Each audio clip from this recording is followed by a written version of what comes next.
ご視聴、ありがとうございます。今回紹介しようと思うのは、こちらです。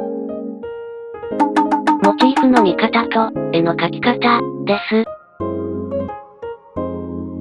例えば絵を描くとき、見たままに描きたい、と思っても、なかなか思い通りにならないこと、ありますよね。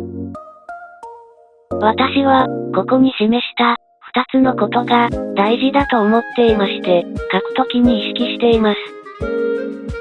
そこで、私が具体的に、どのようにモチーフを見て、描いているかを、参考までに紹介してみたいと思います。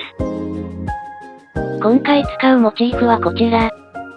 AI で生成した天使です。こちらを鉛筆で描いてみたいと思います。最初に、モチーフにガイドを入れます。絵を均等に細分化できれば、どのようなガイドでも構いません。続いて、画用紙の方にも、同じ形のガイドを描いていきます。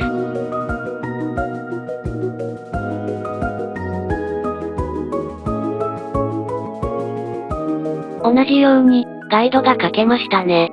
さて、いよいよモチーフを見て、描いていきます。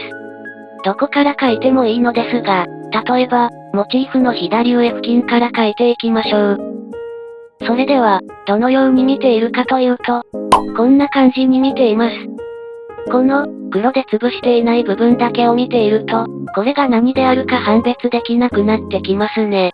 この範囲に書かれている線が、ガイドのどのあたりで交差しているかを観察し、印をつけていきます。印をつけたら、それをつないで、線にしていきます。線が書けたら、その線が正しく書けているか、確認します。確認方法は、例えば、赤枠で示した図形が、モチーフと似た形をしているかという見方でチェックするのがいいと思います。もし、ずれているようであったら、この段階で消して書き直します。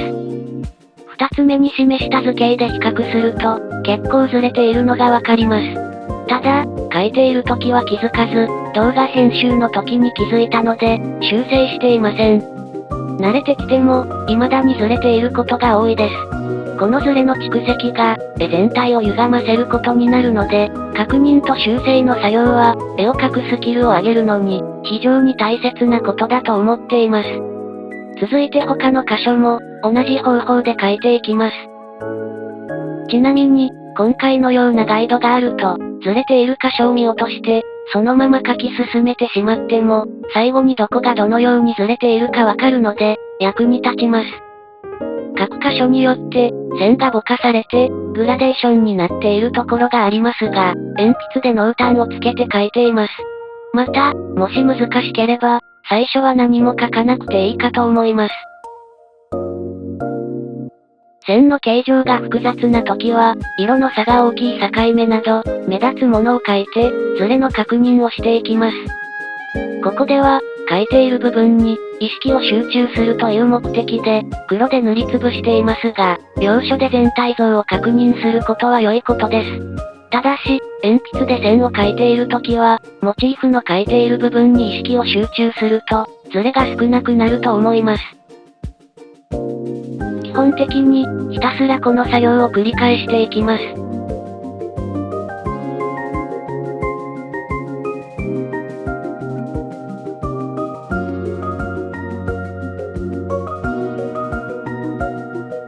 この辺りから、各部分以外を黒で塗りつぶしていても、顔の一部であることが認識されやすくなってきます。しかし、これまでと同じように書き進め、余分なバイアスがかからないように気をつけましょう。今書いている箇所は、口と鼻など、何であるか認識しやすく、特に難しいかもしれません。すなわち、天使の鼻の穴はもっと小さいはずだ、など、余計な主観が入りやすくなるということです。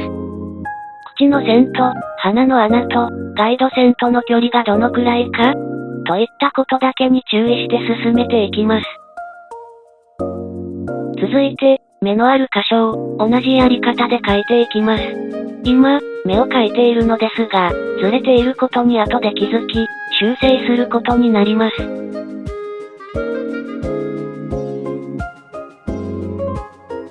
向かって右側の目は、ガイドの頂点に下まぶたがあるので、その通りに描きましたが、違和感が感じられます。これは先に描いた方の、目の位置がずれているのですが、とりあえず残りの箇所を描いてしまいます。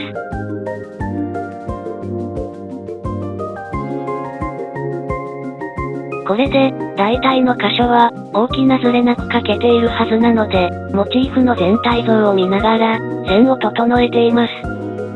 しかし、やはり描いた方の絵は違和感があります。先に目がずれていると説明しましたが、どのようにずれているのでしょうか？ガイドを使って、位置関係を確認してみましょう。これを見ると、向かって左の目を、下側に描いてしまっていることが、わかります。それが分かった時点で、容赦なく消して、修正します。せっかく書いたものを消すのはもったいないと感じるかもしれませんが、そこは思い切りましょう。ちなみに、向かって右側の目を、下にずらす方法でも、不自然さは消えますが、雰囲気はモチーフとの差が出てくると思います。あえて雰囲気を変えたいときは良いですが、そうでないなら、忠実に修正した方が良いですね。